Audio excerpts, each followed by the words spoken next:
Ampetu Washte. My name is Erendina. My pronouns are she, her. I'm a tribal member of the Sisseton Wapton Oyate, and I'm descended from the Little Traverse Bay bands of Ottawa Indians. I live on traditional Massachusetts territory in Medford, Massachusetts, and I'm a multidisciplinary artist as well as a cultural worker and educator. And I currently serve as an artist in residence for the city of Boston. In my work, I center Dakota philosophy and values, and I seek to amplify the powerful presence of indigeneity on the occupied lands of the United States of America. So I'm excited to be here with you today because I have been working with the public art team at the New England Foundation for the Arts to produce this Centering Justice series of events. And Kim Sito and I have started this collaboration several months ago. And so we'll be able to talk to you a little bit about how that formed before we get started with our panelists. So I think I'll now turn it back to Kim so she can say a few words.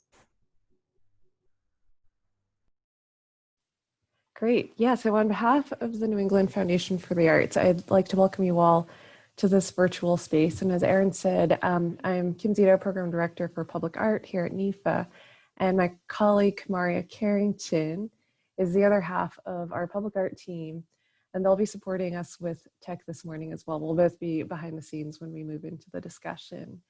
At Nifa, we recognize that although we may be meeting virtually, we acknowledge that the greater Boston region where we live and work encompasses the traditional and unceded lands of the Massachusetts, Nipmuc, and Wampanoag people, and we honor their ancestors, past, present, and future. And this collaboration between Nifa's public art team, Erendina, and Elizabeth James Perry, who you'll get a chance to meet during session 2, is part of our work to move beyond a few words spoken at the beginning of our meetings into action.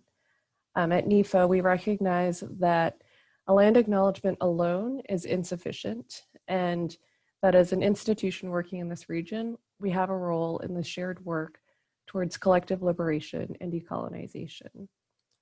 So this virtual symposium, Centering Justice, Indigenous Perspectives on Art and Public Spaces, is a collaboration that began from a few conversations with Erin and I at the beginning, really at the beginning of the pandemic.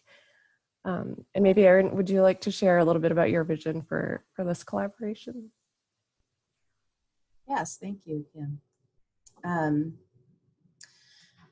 Well, as a Dakota artist, I have worked in many arenas. I've worked in museums and galleries, in markets, in learning spaces. And in recent years, I've been drawn more to working in public space. This is to make my work more accessible to public audiences and to also be in conversation. I want my work to be in conversation with land and with sites. My first public art commission was with the city of Seattle. And I also took part in this public art boot camp that the city had produced, which provided opportunities for artists to learn how to engage with the technical side of doing public art. So that really taught me a lot. As I continued to do the work, I became aware of this ethos surrounding public art that I feel, from my view, is based on kind of Western concepts of the commons.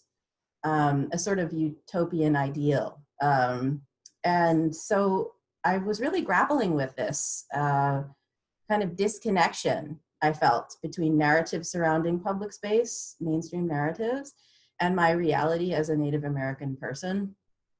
In the Boston area and other places around the country, you know, these narratives are founded on principles that stem from settler-colonial notions of land ownership and the dispossession of Indigenous people. And I just found that I could not separate that from this concept of public space and public art.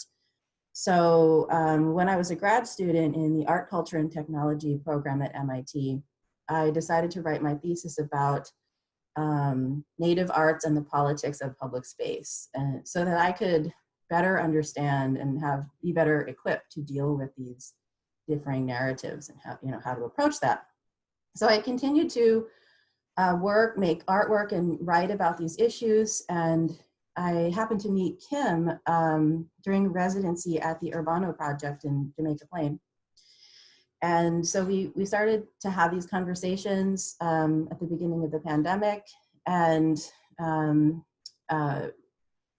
we've been working with a Quina Wampanoag artist, Elizabeth James Perry, who has worked in the field of public art here in the Northeast.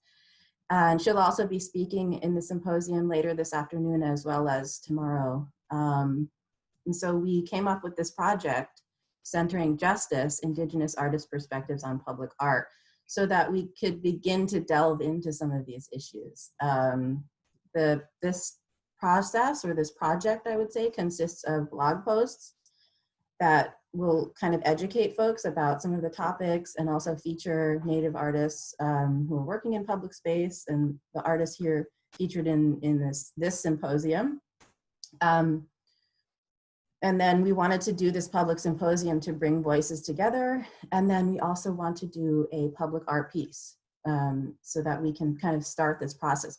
But the vision for this project is that we begin to have, it's kind of like a beginning place for us to take a step forward, knowing all of these things and kind of coming together around these issues. So, it's my hope that these conversations will be the start of getting more Native artists to do their important work in public space. So I just want to thank everybody for being a part of this conversation. And I can just share from Nifa, our public art team, our work is really rooted in a few core values that have led us to this collaboration. We believe that public art has the power to shift public culture and change the future. We also believe that diverse cultural and artistic expression are essential to more equitable and vibrant public spaces. And that context is important to public art making. And context includes disrupting harmful historic narratives. So through this symposium, Nifa hopes to make space for diverse Indigenous perspectives on this topic of public space, public art, and public memory, honor the history of this land and place, and reimagine new futures, new understandings of public space, public art, and public memory. So with that, I'm really excited to hand the mic back to Erin to introduce our speakers this morning and begin this symposium of unpacking the legacy of public space on occupied lands. Thank you, Erin. Thank you, Kim. So let's begin with our panelists.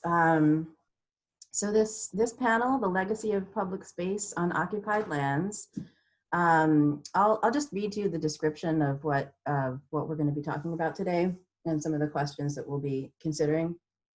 How has our understanding of public space, and by extension, public art, been shaped by the legacy of settler colonization in the United States, and in particular, our region? In the 400 years since the English settlers came to these shores, the public commons have excluded Indigenous people and sought to make us invisible on our own lands.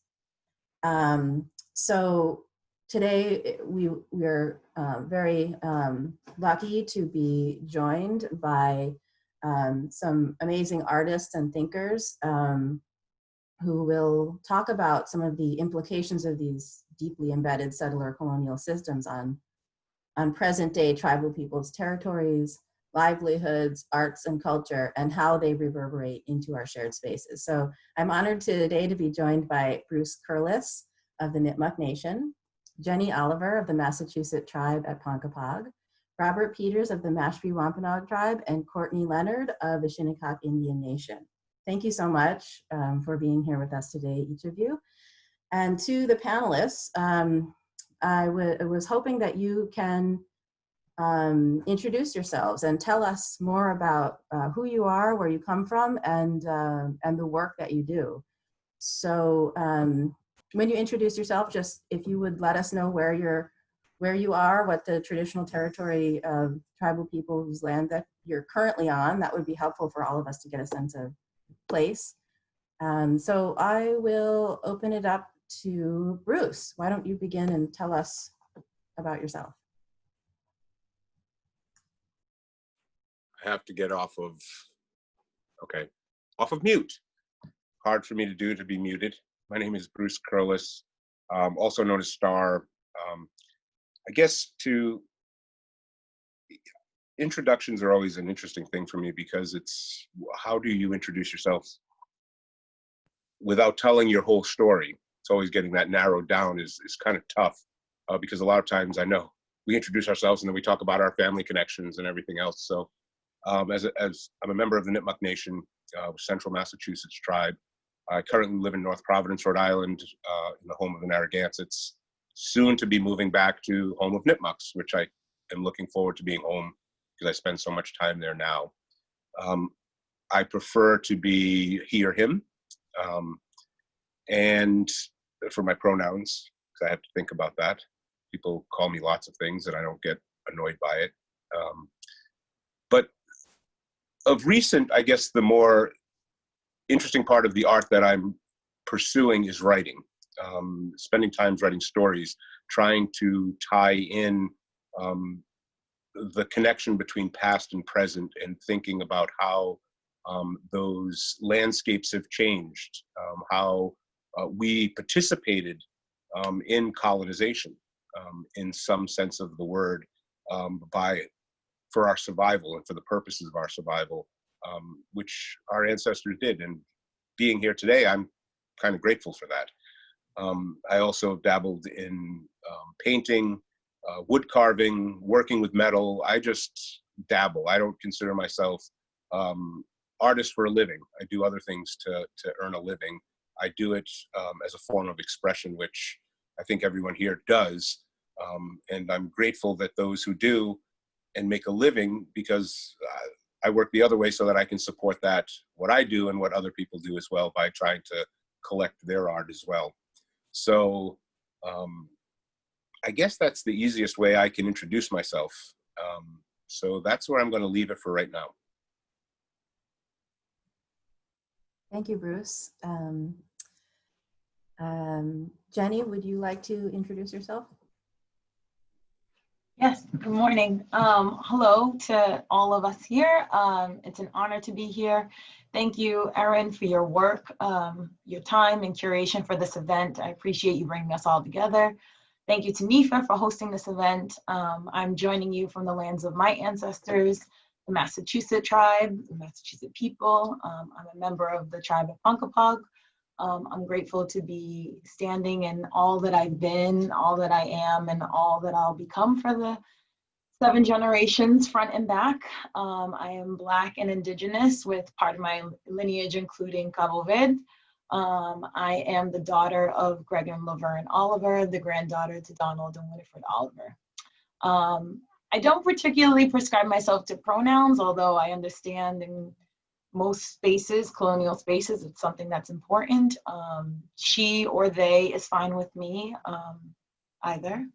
I'm grateful to and give honor to my late great uncle, our clan leader, Eugene Oliver, who recently became an ancestor. His foundation is part of what I'm able to stand on and learn from.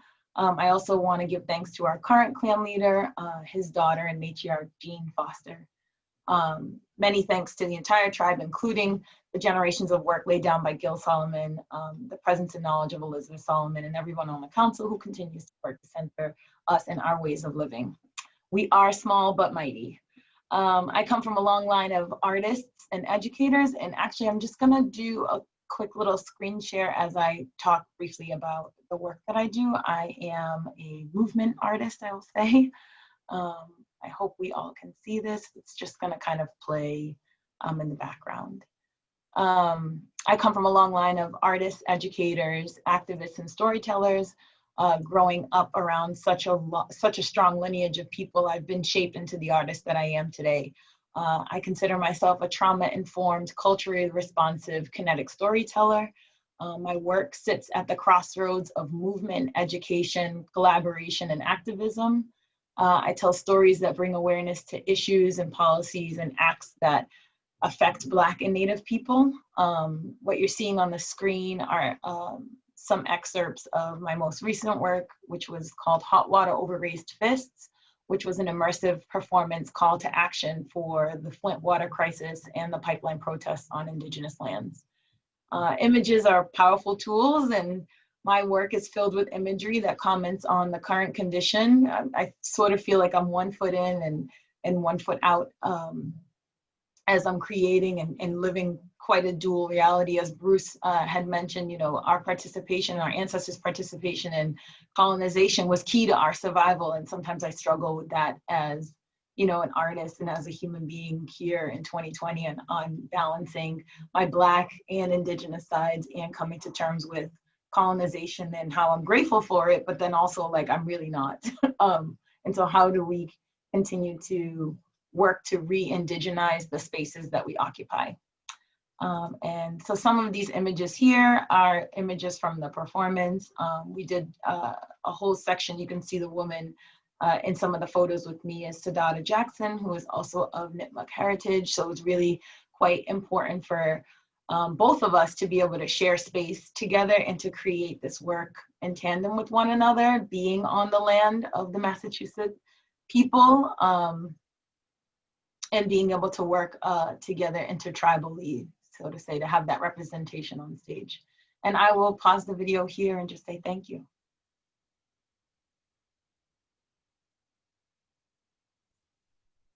Thank you, Jenny. Robert, would you like to introduce yourself?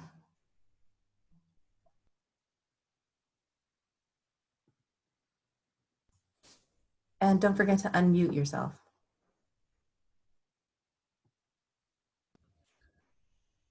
Can you hear me now? My name is Robert Peters. I'm Mashpee, Wampanoag. And before that, my family was in Aquinnah. And before that, they were right here in somewhere in the Boston area. And I'm speaking to you now from the traditional Neponset village in Mattapan, Dorchester area. I am a visual artist. I am a writer. I've made a calendar for 2020, which was also a performance because it had poetry along with my artwork. And we've performed the poetry as a production, and it can exist in any setting. We can bring it to the ceremonial circle. We've done it in museums, we've done it in theaters, and we've done it in churches. And I think it's important that in spiritual communities, they listen to what our thoughts are, because especially in the church, our thoughts have been muted, our language has been muted, and a lot of knowledge was lost by making it illegal to practice our culture and our medicine. There's probably, you know, a lot of medical things today that have been lost. We probably had the cure for cancer in another language that we no longer speak. So I think it is important to revive our languages and learn to speak them as best we can.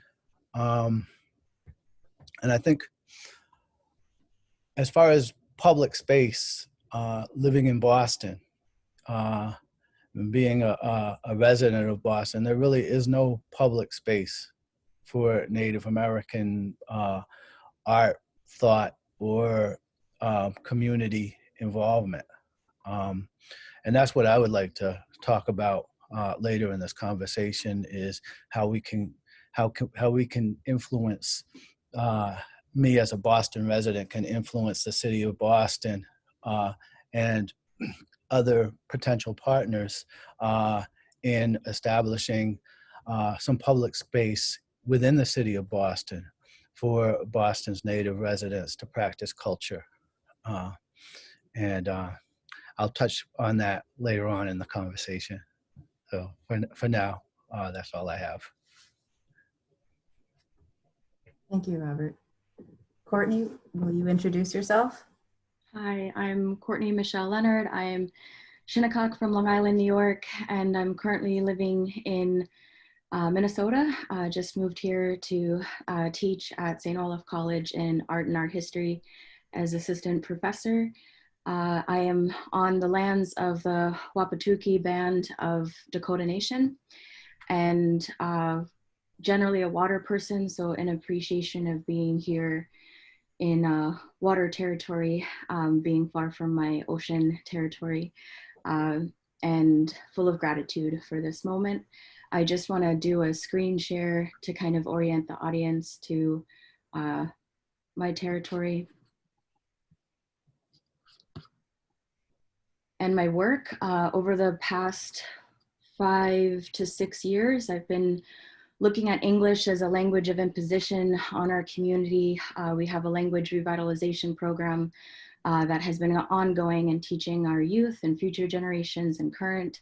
However, looking at English as this imposed language, I'm specifically looking at the word breach as an entry point into a conversation dealing with our issues of coastal erosion, high waters, climate change, water quality, equity in terms of subsistence harvesting, and a lot of other issues that we face in terms of being a coastal community. Shinnecock in our language translates to people of the level land or people of the shore. And then so that in that regard, breach in the definitions is an act or breaking of the surface. It's a gap in the wall. It's a breach or imposition of law.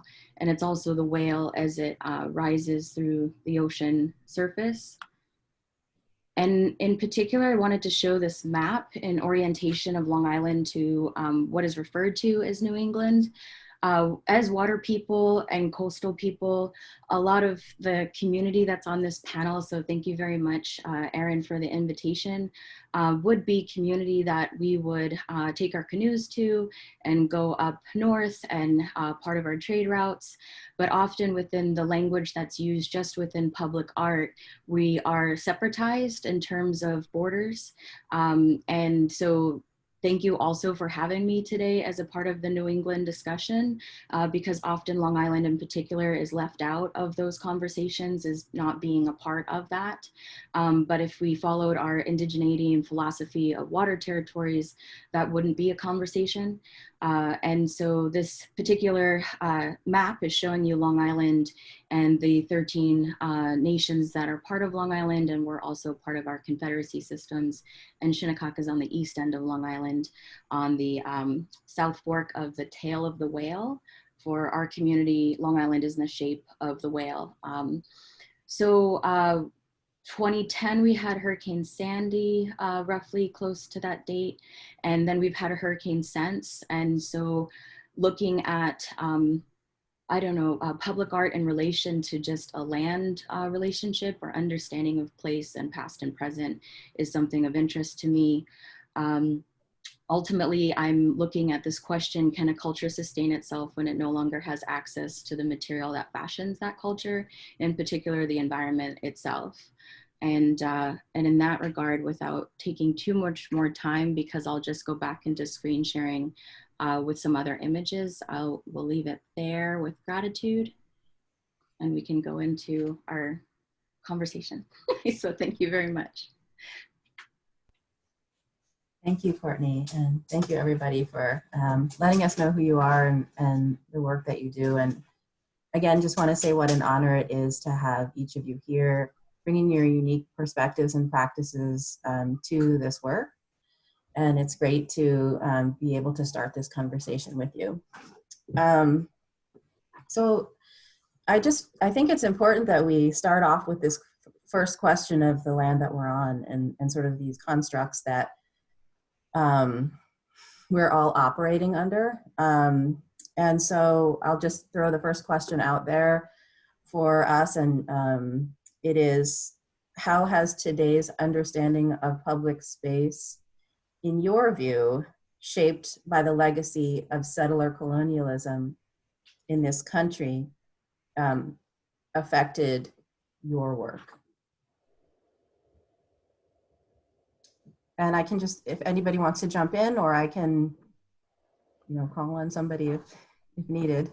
Well, I think the common denominator for every all Native people is that in the way space is used in a colonial sense, we are not included in that usage, and there is always the can, or what you can and can't do, and there's more what you can't do than what you can do with your space. Even when you're in your own space, people can move into the area and say, "Hey, you can't do that anymore," and take you to court for doing something that you've always done. So it's, our influence over public space has been diminishing, even in Mashpee. I once had an idea where we would make a stomp trail and stomp a pattern into a space that was traditionally an Indian space. And the town didn't want to do it because it would mess up the grass. And I'm like, well, that's the point. You would have the stomp path stomped into the grass so that people can stomp on it. And it would be to bring attention to addiction and to the people that we lost from addiction. But when it came to actually doing something that would alter the landscape that they put down on a place that was traditionally ours, they said, oh, no, you can't do that because it would mess up the grass. So it's little trivial things like that that could stand in the way from expression and interactive expression, like something that we would do that would bring healing to people. So that even brings our medicine into it. They will say, oh, well, we can't let you do that. It doesn't fall within our regulations. Or even having a fire in Boston. If we wanted to have a traditional fire, we had to argue with the fire department over that. We did do medicine fires in Boston, but it was always an argument, and it's something that the fire department wouldn't issue a permit for, but we have indigenous rights, and we fell outside of that, and they acquiesced to us, on that. But there should be something more in place for us to have usage of public spaces for our own cultural needs. And in the city of Boston, there's absolutely no public space that is designated to the Native community. And that's why I want to represent myself here as a Native American citizen or resident of the city of Boston, because I think we need to have a relationship with the city so that we can create the partnerships where we can have these spaces. Aaron, I think you have some slides of a space that we was looking at in Boston. Yes, I have some slides of Franklin Park. Let me just do a screen share here.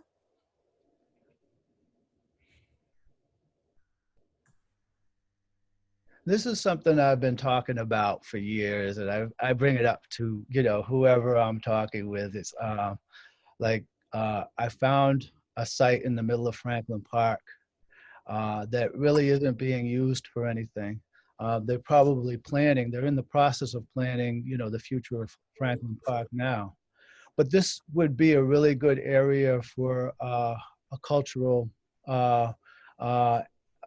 and educational area where we could gather, we could have powwows. You could switch through the slides if you want.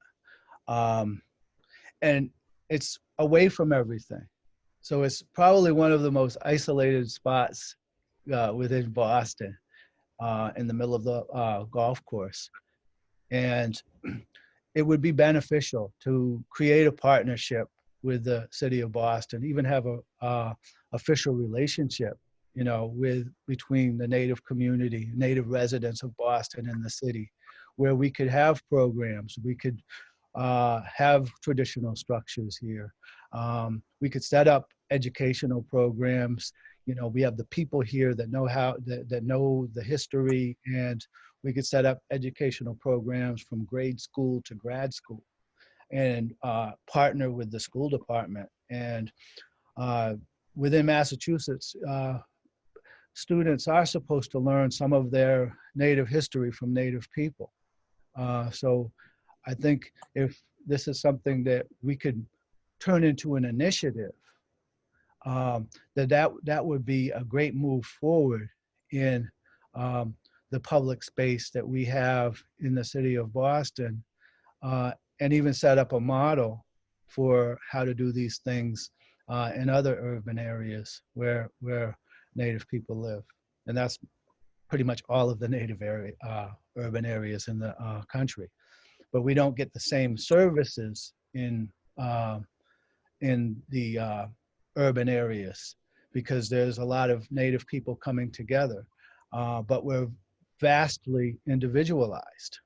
And there's not really that thing to center our communities around without that public space.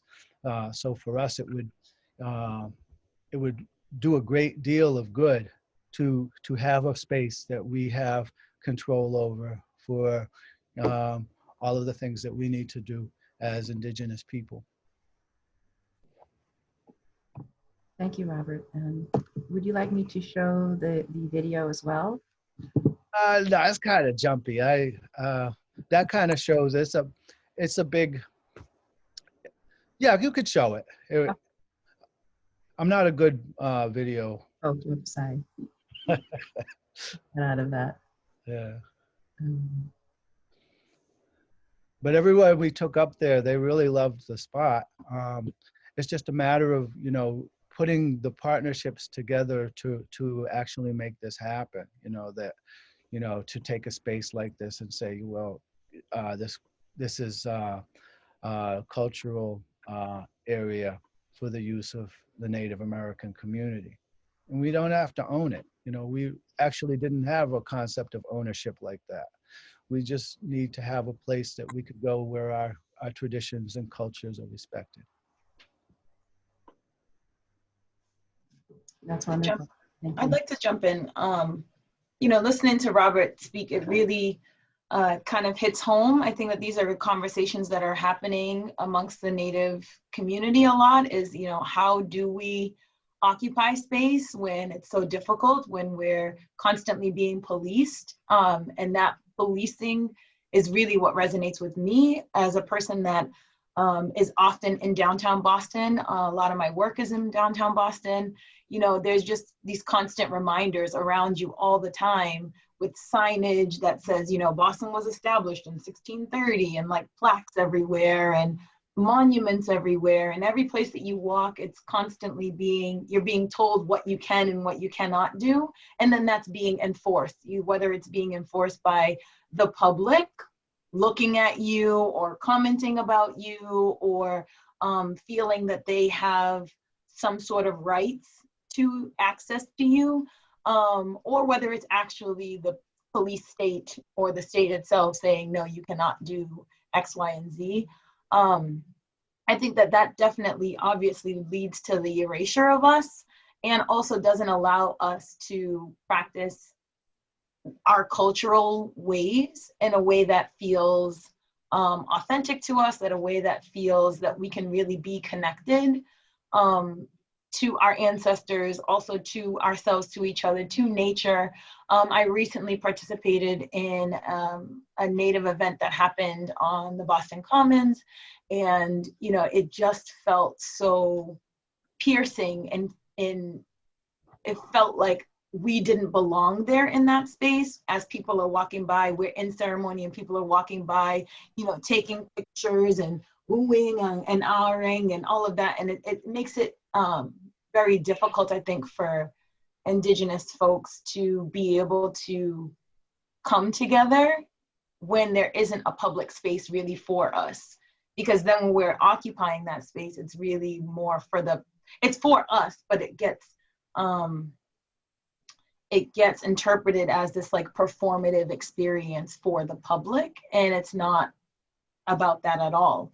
So I think that, you know, this policing of public spaces is really difficult for Indigenous folks to navigate. And then that's also reinforced with all of the monuments and the signage and the engraving that's on every single building and the skyscrapers and the fact that you can't walk on the grass, or like Robert was saying, that we can't have a stomping pathway. You know, everything is really about preserving this colonial, the settler-colonial aesthetic, and not really honoring anything that has to do with indigeneity. And so I think that that really makes it quite difficult, at least for me as an artist, even to be able to sit into my creativity, because I feel like I'm constantly being either triggered or being asked to be performative, or being policed in a way that says that the art that I want to make or the space that I want to hold, since it doesn't level up to the standard of the settler colonial system, it is not valued. And that, I think, is very, you know, difficult for all of us, especially young, I think young Indigenous people, young Black Indigenous people that are really navigating this nuance of duality. You know, it just makes it such a struggle, I think. Well, that hinges on an even greater picture, is that we really have no economy ourselves, and we have no place in this economy. And I remember, you know, when I was growing up in Mashpee, there was like 30 either native, Cape Verdean, or Black businesses. And on the Cape, we had all the cottages and you know, little motels and stuff. We had the wigwam. And I used to say, I wish I owned the wigwam, you know, and, you know, we don't have, young people today don't have anything to look at. And, you know, as far as, you know, what we're doing now, this is the most level the playing field has been, because everything else is shut down. So everybody's on this learning curve on how to communicate like this. And while we have a bit more of an even footing, we need to take advantage of this. And, you know, when things go back to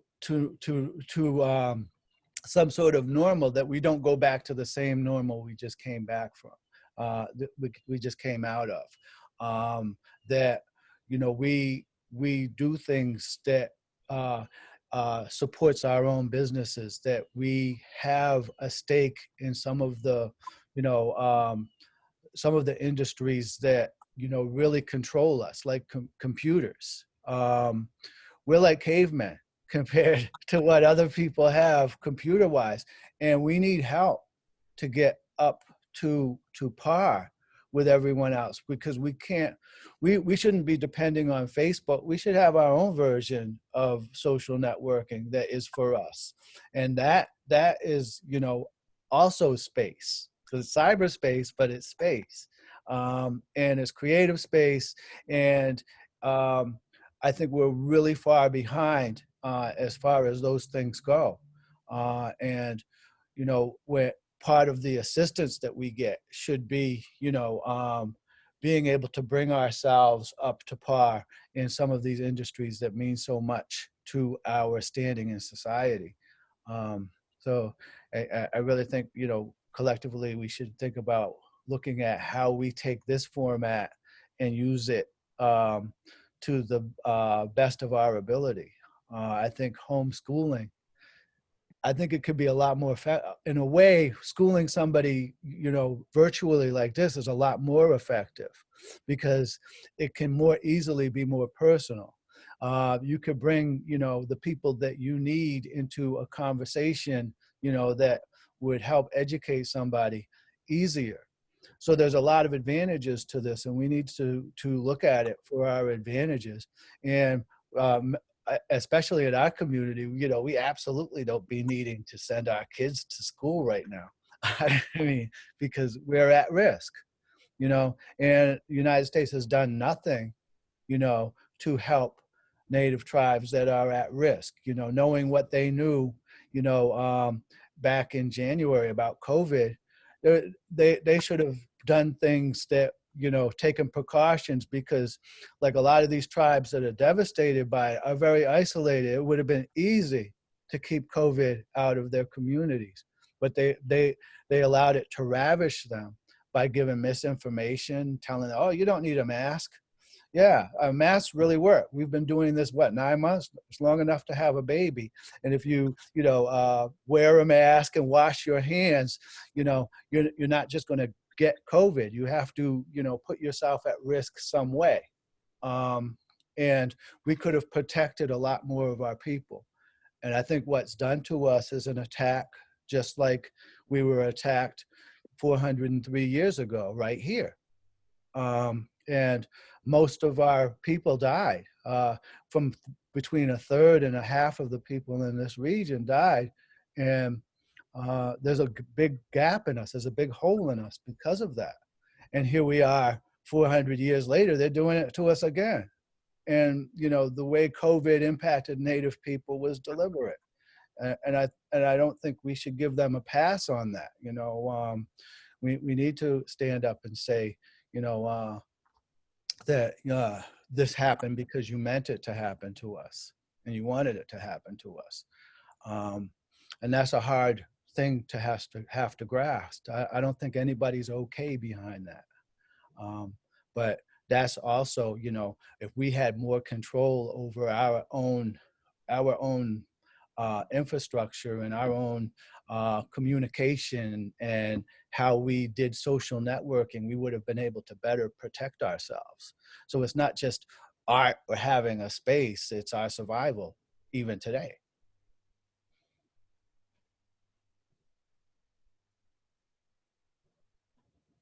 Thank you, Robert and Jenny. Bruce or Courtney, would you like to weigh in on this question of this understandings of public space in a settler-colonial context, how they impact your work and the interrelated issues of that? I can share some images and kind of respond, I guess, in the same process. So, you know, thinking through space is interesting because we're using it all within the language and definitions of a society that isn't necessarily our own. So for instance, in terms of public and private, just specifically with our community, Shinnecock on Long Island, the Hamptons border our reservation, the ability to even access our shores are privatized in some instances, although historically, and we shouldn't even give weight to King Philip, but historically, the coastline is supposed to be open access to everyone, but it continues to be privatized. How do we think about our waters in terms of public and private? How do we think about the ocean in terms of public and private? Right now, the Mi'kmaq Nation are fighting to sustain their rights with all ability to lay their traps and harvest and sustain their community right now. And so it never ends in terms of this issue of public and private. And then in an interspecies relationship of like not just humans, but our relatives in terms of those others that inhabit our environments. Specifically, our community has strong ties to the whales. So the whales are strongly impacted as they're going up in the migration path of north to south to feed up in the Bay of Fundy and then go down to calve and warmer waters. And they're getting hit by shipping boats. So in terms of public art, we can have a privatization of what permits and access we have to seek even within our own territories. And then that permit and privatization and protection also doesn't really aid in the protection of species that are in relationship to our communities. And in that regard, it's almost, there really isn't an equitable component to the decision making. It's just necessarily to a certain degree, who has the money and who has the privilege and who has the means to enter into these spaces whenever they can. And so I think to not, to go into issues about public and private, even with the use of our acknowledgement of our pronouns, and then in discussion of public or private, we say the public restroom, but it's not a public restroom. It's a privatized space, and it continues to be that, even though we have the understanding as a society that that is not public. So why don't we change the language and say really what we're saying and what we're meaning? And this particular image is looking at a mass fish dye. We have an immense amount of excrement that is flowing off of the density of Long Island's population and into our waters as they are warming, although sometimes people like to deny our environment in relationship to space. But that is continuing to happen. And so when I'm observing what's happening in relationship to us as beings now, then my responses tend to be within the space that I do have invitations to. They often tend to be museums where I can open up discussion and education components, but they're not necessarily within public spaces. And if public spaces that are owned outside of our community and the imposition that's laid on that process. So I think in that regard, I just wanted to kind of see if I can stop share. So I just kind of wanted to, with that conversation I started with, why am I looking at English language? The English language is an imposition. And within the English language, there are multiple definitions that you can enter and choose accordingly based on whether you want to conveniently say, okay, well, breach today is a breach of imposition, or breach tomorrow is a break in the wall. That's all a choice. Who gets to make those choices in terms of the language that we're using and the space that we're using it in?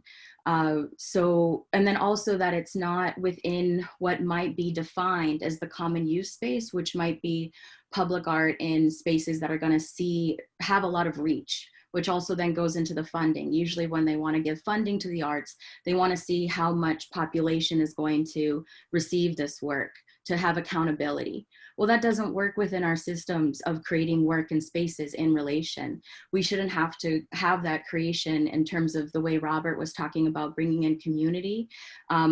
It happens naturally. It's not forced to build numbers and to show accountability to a system that isn't something that's privy to the language that we should actually be fluidly honored to be introduced within these spaces. So it's so problematic to work within this space, but I also think that even today, this time, we're honoring that there is value to us coming together with what you're doing, Erin, and this program. But it's so complicated. Like it's so complicated because, we could just all go break bread together and it would be really awesome. But we're trying to work within these systems that no matter what you do, it's always going to be a ton of labor. And in that regard, it's like, how much more labor do you want to give to the thing that is almost like empowering it, rather than just like centering what you're going to center, and hopefully have people that are really going to ally up and stand up for your rights to exist, and however that definition is. So, yeah. I'm glad you brought that up, because we are so individualized. Like for a Native artist, I recently put something up about we have to wear 10 hats, and it's not just doing the art. It's doing the marketing, it's doing the packaging, it's vending. So all of these things are a different job. So we're in a situation where we have to do all of those things and do it well and be competitive at what we do, and nobody can do all of those things well. And it's the same for being Native, because we're divided up into so many different categories, federally recognized, state recognized. In Shinnecock just got your federal recognition, and it's a big fight for that, and there's about 6 different categories that are actually legal definitions of, what rights you have as a Native person. And it is used to divide us. And we need ways where we can just come together as people and move forward as people. And that's why I like to say, you know, let's have relationship with the native people that live in Boston with the city of Boston, because it puts us all in the same cup. And we don't have to worry about, you know, which of these classifications that we're in. And a city like Boston should recognize that we're divided up in these ways, and no other Americans have to do that. Or no other Americans are subjected to that. So, you know, what we build takes a lot more care, and there's a lot more moving parts to it that oftentimes impede us from being able to do it in the first place. So it's really a good point that you brought up, how difficult it is, you know, for us to even get out there and begin some of these things. So I'm gonna jump in here because I've heard a lot of pretty amazing things around just about everything that I'm always thinking about. So one of the things about thinking about spaces and land, and particularly art, I think, Jenny, you hit it. It's like we walk down the street, we go to Boston Common, we see the monuments, we see the signs, we see the painted sidewalk to say this is how people traveled, and here's, you know, follow this and move in that direction. Really important.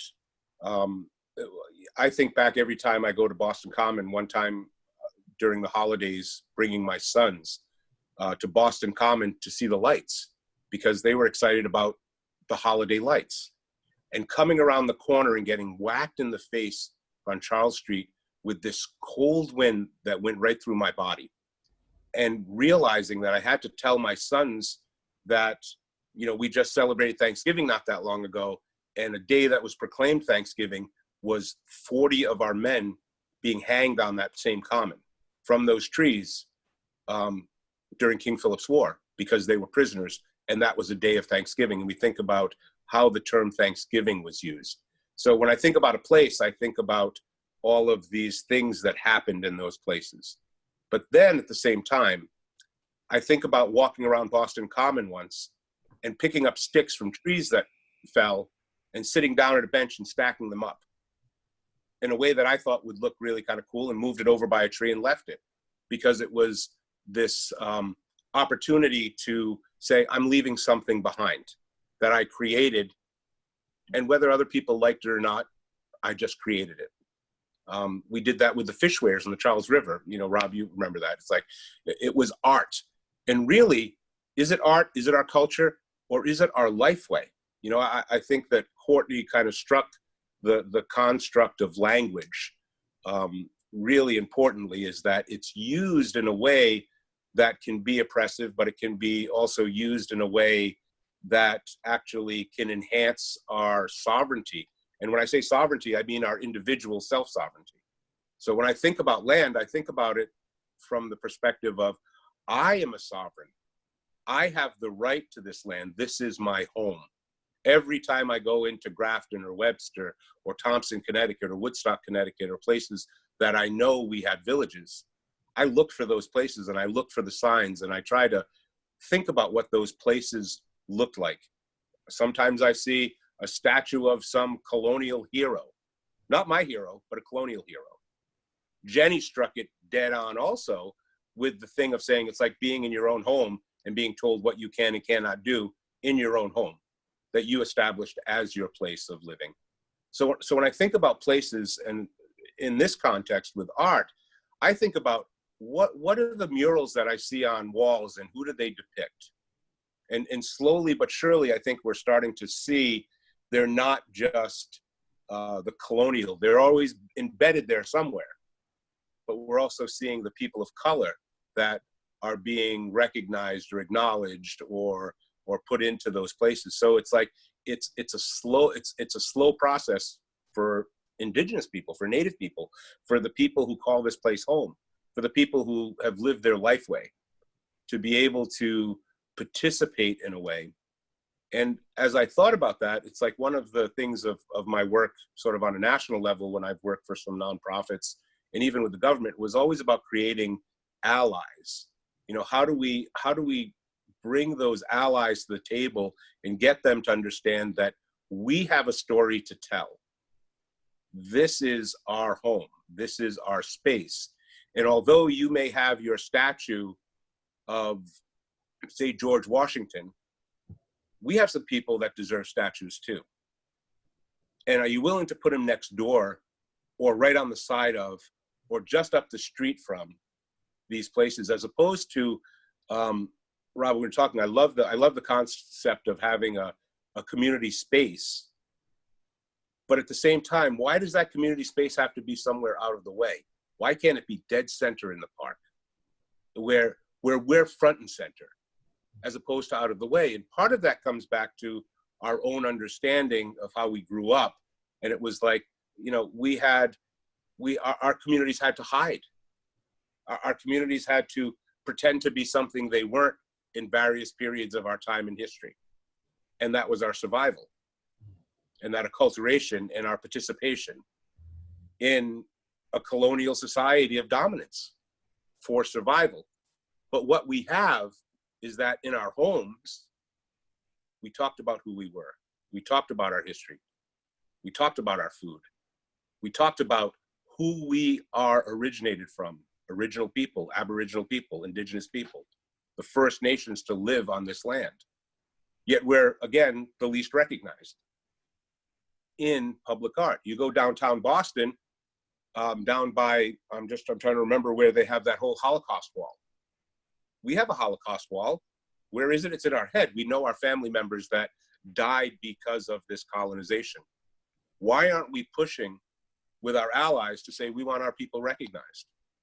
We want our tribes recognized in a way that says, here it is. You know, Courtney, dead nuts on, coastal people, right? And it's not just coastal people. People came up our riverways.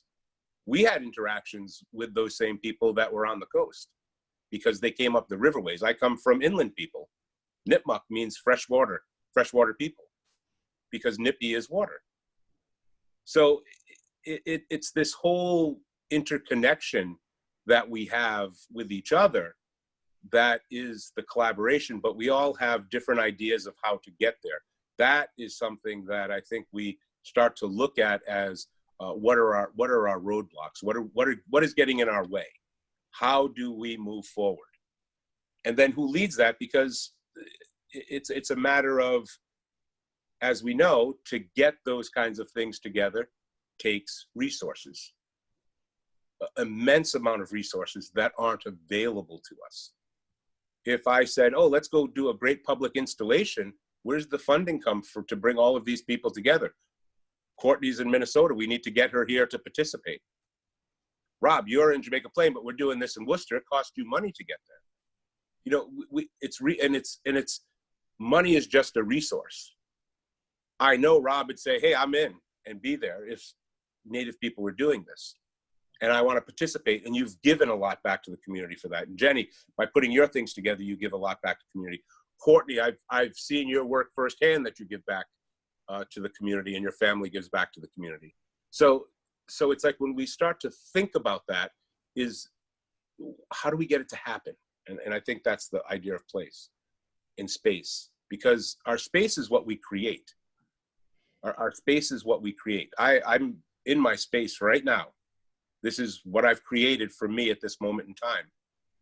And that I think about the words, and I think about whether it was technical writing to write a grant, or whether it was just writing to write poetry, or whatever the writing is, I think about my words carefully, because it's not my language.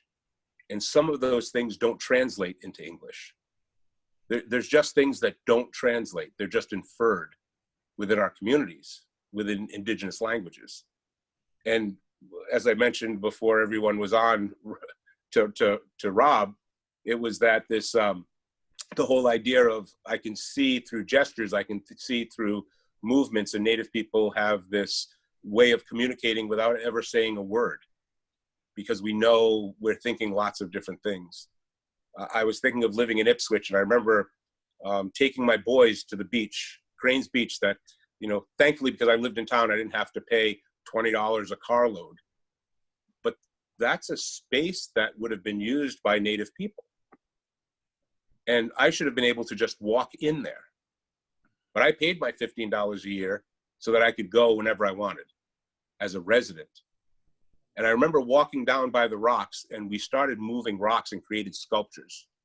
And we just left them there. And it was, Courtney will know this, and maybe some of you will know this, is Dan Naminga. I remember seeing him at Harvard years ago and talking about just walking through the woods and just finding things and creating art, not for anyone but himself, maybe taking a picture to remind him of what it looked like, and then walking away. And I think we all create our art that way, in some way, some shape, some form. And it's our feelings of oh my God, we're not just part of a show. We're not just part of a powwow that people come and spectate and watch us do what we do. It's part of who we are. It's part of our creativity. It's part of our survival. It's part of a way of expression. Our space is the same. Our public space, when I think of public space, I think of walking into downtown Providence and looking at all those statues and walking along a riverway that they modeled to be able to sort of like get people to move through. And I watch the people, and half of them don't pay attention to the time and effort that people put into creating that space. So how do we create a space that people want to take the time and effort and pay attention to?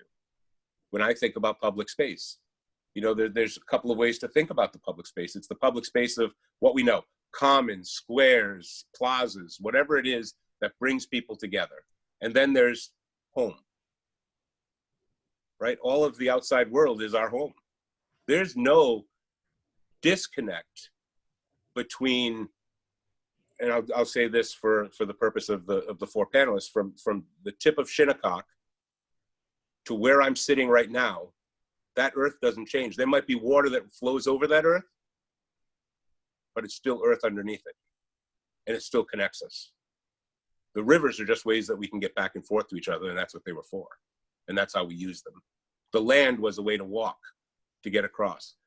So when I think of public space, I think of the public space like Rob, the private space we put aside, but then the public space of I'm supposed to be an owner of that as a citizen, because it is a complex. We have extremely complex lives. We have extremely complex lives as Indigenous people. We are citizens of the United States. We're citizens of our tribal community. We are citizens of our family. We have to deal with the laws of the state, with the federal government, the 538 different federal policies that govern how we function on a daily basis and what rights we have under those. So, and then there's the city governments that we live within, and we have their laws. And you know, you build that fire in the back. Well, the state says we can do this, but the city says no. In the contradiction to me is what sort of puts that sort of the barrier up to how do we look at what we're creating, what we're doing, and how it's viewed. As art, it's how it's viewed. I mean, I've been writing since I was 17 years old, and that's what I'm finding as, that's really my main form of art, is writing words, putting words on paper, or putting words in the air. But how do we capture that so that people are paying attention to it and really looking at it? So when I think of space, I think of it in a multitude of ways, that it's not just one space or the other. It's like environment. You know, we place ourselves in environments, and then we have our natural world. We have home. It all comes back to home. And our Lifeway tells us our home is to share. That's how we got here. We shared. We did what our original instructions told us to do. We shared, and we'll continue to do that.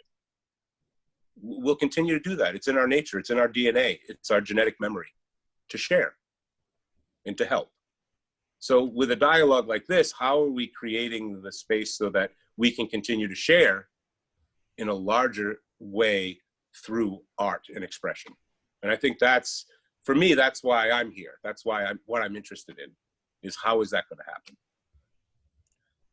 Well, let's look at the future of our relationship with Nifa. We've had, you know, a long relationship where there have been grant programs, and it's we don't just need grants. We need an initiative. We need partnerships to move forward. And there's a Republican concept that I really like that George Bush came up with: a coalition of the willing.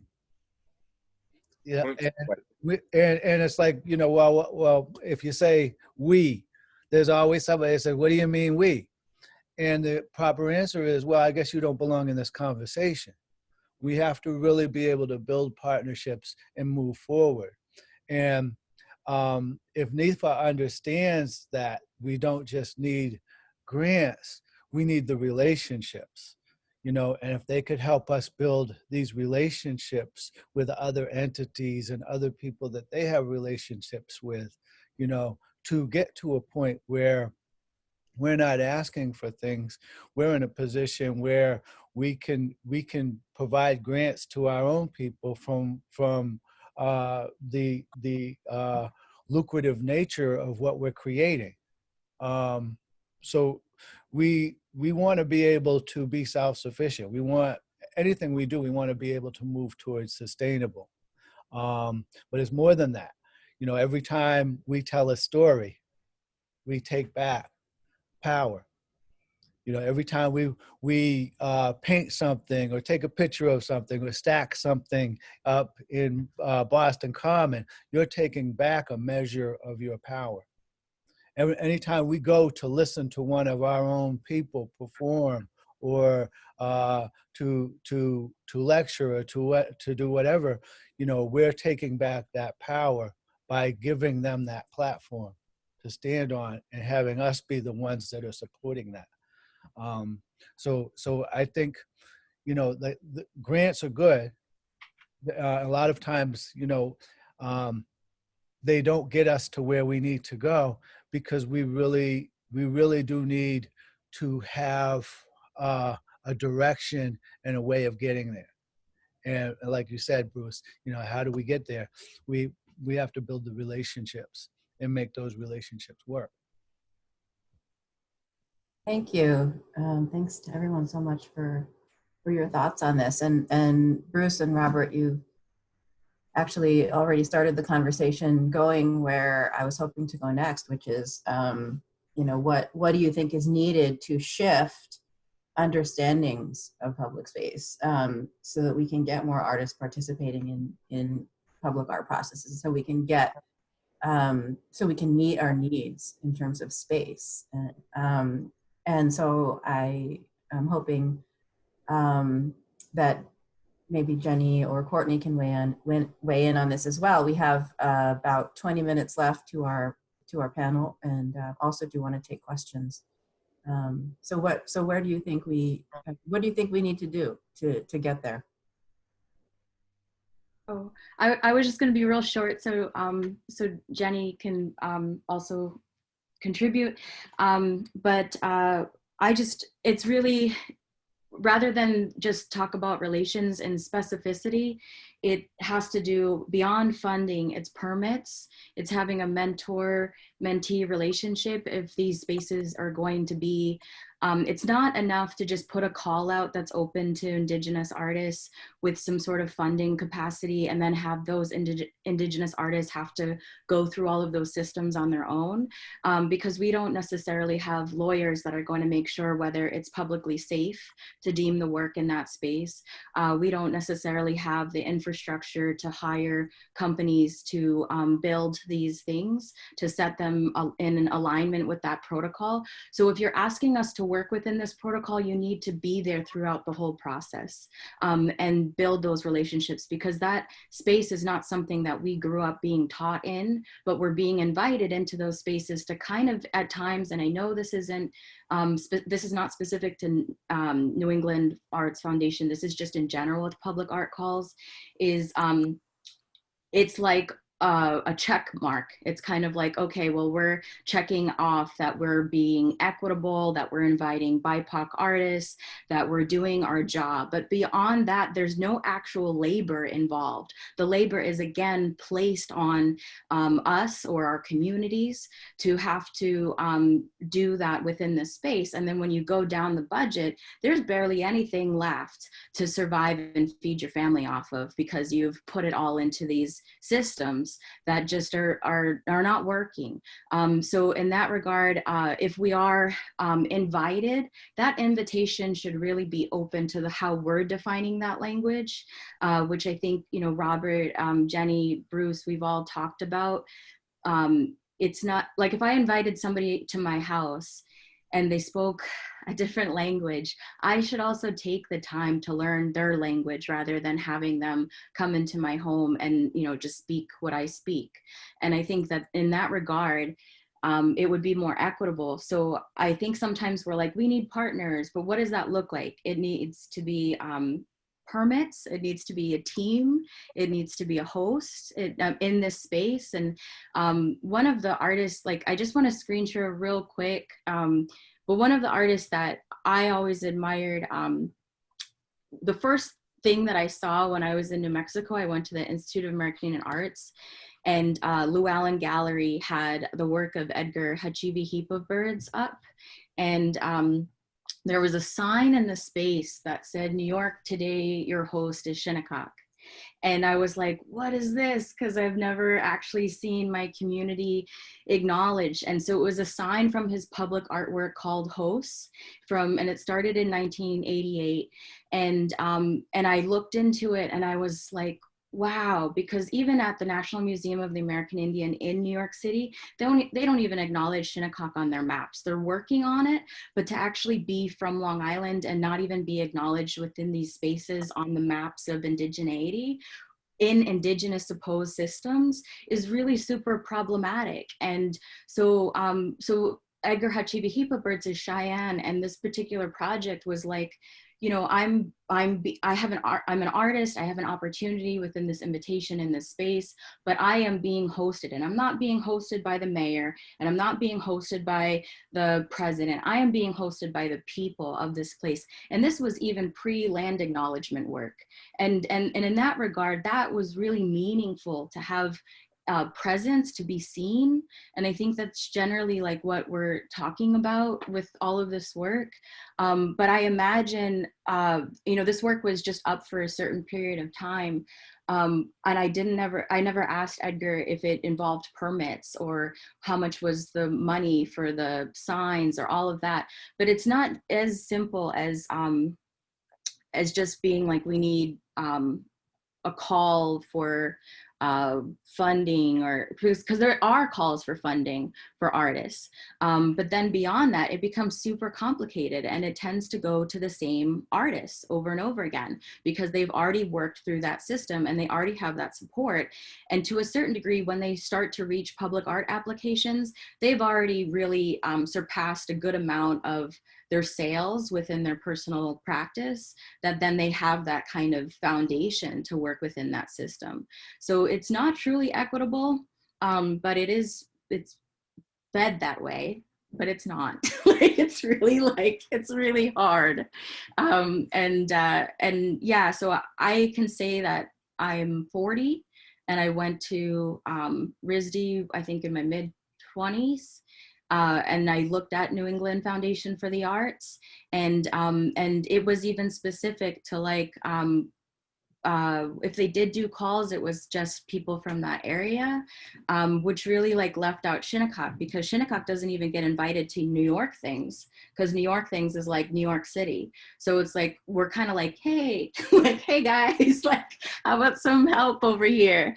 And I'm sure some of you may have experienced this too, wherever you are. Even if you move away from home, you're working with really different systems that it just doesn't work. So yeah, a host or a mentor, and not saying go to this workshop, because going to this workshop is also acting as if you did the work to support people, but it really needs to be guided through. Thank you, Courtney. Jenny, did you have any thing you would like to add? Yeah, first of all, everything that everyone is saying is resonating. I think that what I would like to add to that is this idea of grief and this idea that I'm a movement practitioner, and so everything lives in my body.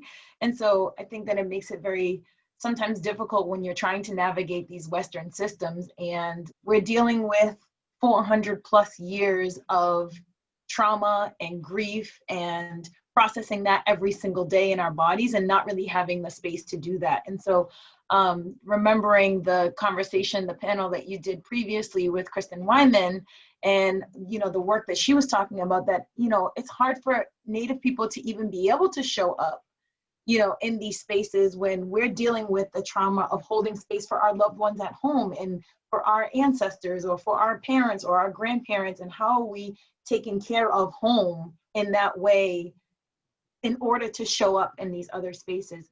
I think that definitely everything that Courtney was just saying, as the administrator in me, is like yes to all of that, because I think that it's, these Western systems are very problematic, where it's kind of like, well, here's the money, so it's like you should just kind of be grateful for that and go about your business and like figure it out. And it's like, well, we're already against the start of this, because we're not resourced in the way that others, or that these colonizers, the system that they set up, this is their system, and we're trying to figure out how to navigate that while also handling our own mental health, our own traumas, our own grief, and not having any space to do that, right? So we circled back to my comment earlier about, going into spaces like Boston, and there's nowhere where you can go and just be with yourself or reconnect to your ancestors or to your land in a way that's really gonna resource you in order to continue on into these systems. So I wanted to say that.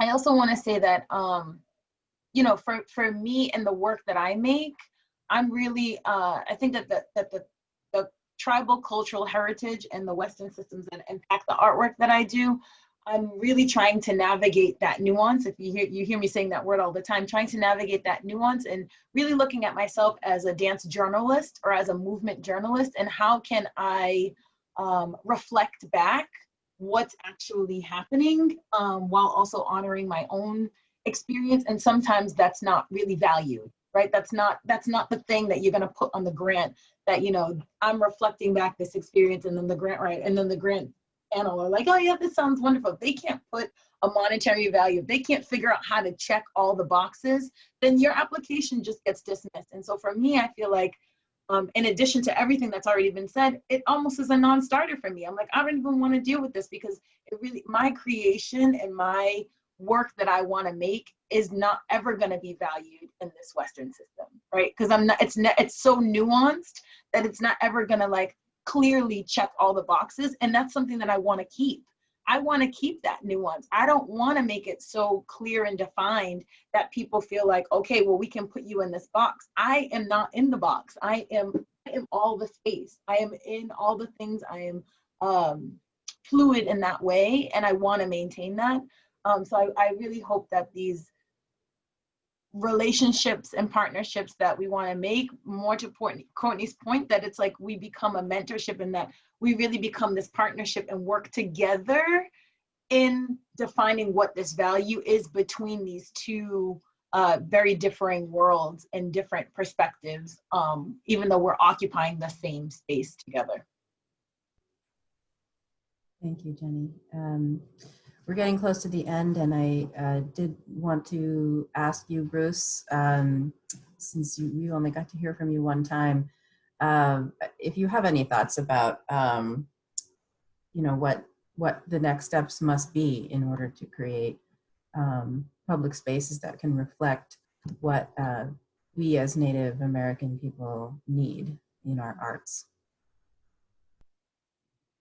Muted.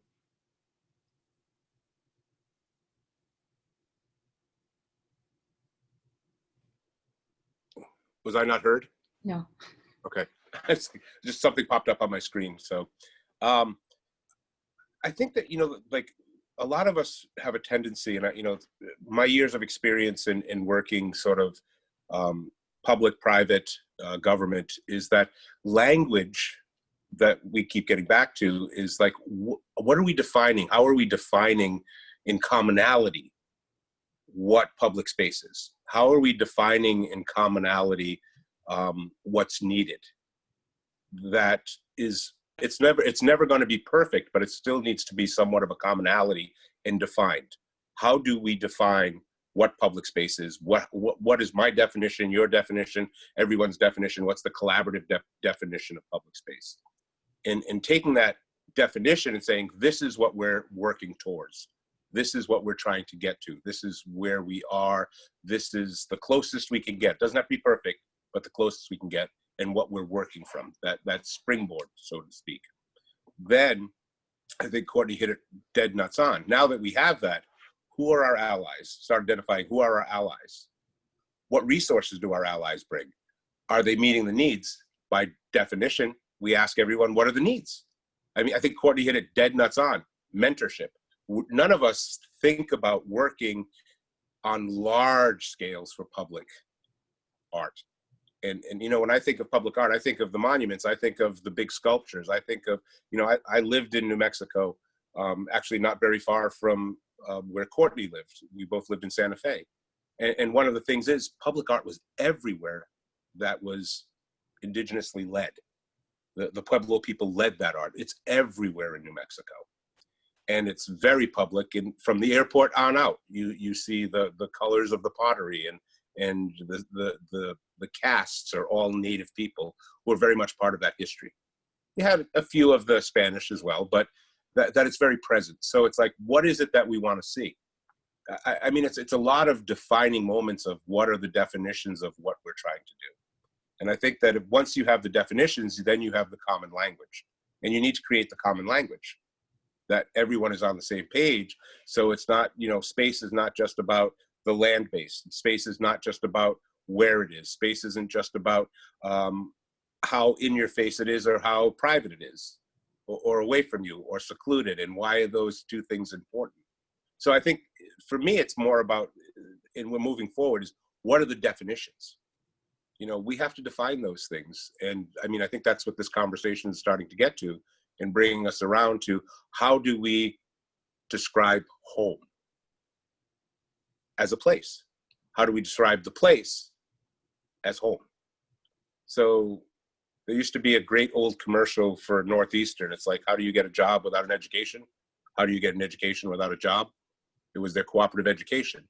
So it's like, if it's cooperative, who are the people involved? What kind of relationship are they having with each other? Can they all agree to disagree, as opposed to sort of like, you know, what we see so often is, well, I disagree, so I'm walking away and I'm going to go start my own thing. No.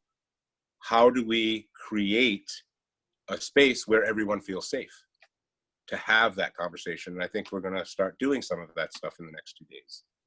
Tomorrow morning, I see that happening a whole lot more. And I think when we're all just sitting together talking, because we have commonalities, we have differences, but we have commonalities. So how do we bring those commonalities to the surface and honor at the same time those differences? And then recognize that we can go forward, whether we agree to disagree or not. There's a common place we're trying to get to, and that is to be more present in the world of art on a larger scale. And what is it we need? Whether it's me, it's you, it's Courtney, it's Jenny, it's Bob, it's Jonathan, it's Elizabeth, are collaborating on something, that we get to that place. You know, what's the pathway? And I think all of those questions have to be answered to start to define what that pathway is. That's it. Thank you. Thank you so much.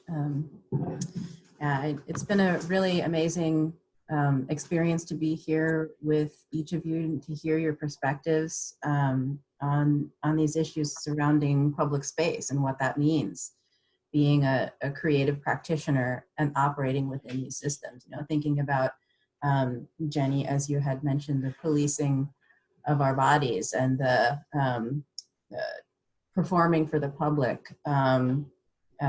Courtney, what you had said about this significance and our interrelationships with our fellow inhabitants of our spaces, our animal and plant relatives. Robert talking about the need for a public space in our city so people can come together and do the work that we need to do. And Bruce, this very powerful concept of how do we come together and have a common language and so that we can have a common goal and move towards that. It's been really great to hear all of these perspectives, and I thank each and every one of you for being with us here today.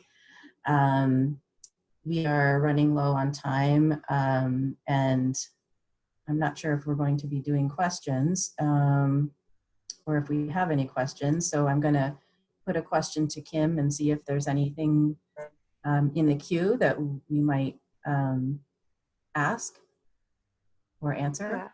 I think we did get to the question about public-private. I think Courtney got to that too. I think what we might do is begin to transition and wrap up the session.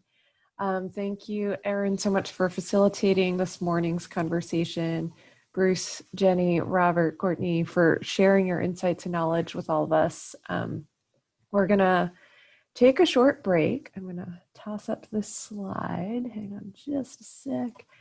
And we hope that you'll join us again for session 2. We'll begin at 12:15, and we'll be in conversation with Elizabeth James Perry, Tanya Atanaro, Growing Thunder, Erin Ginia, and Carrie Helm.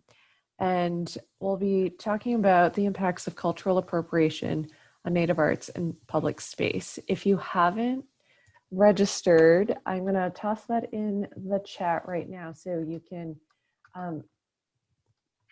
click this link and register and join us at 12:15. We look forward to seeing you and continuing this conversation this afternoon. Awesome. So thank you all again for joining us, and we'll see you soon. Thank you, Erin. Thank you, Nifa. Thank you, Nifa. Thank you, Kim. Take care. Good to see you, Courtney. Yes, same. Good to see everybody. Bye-bye.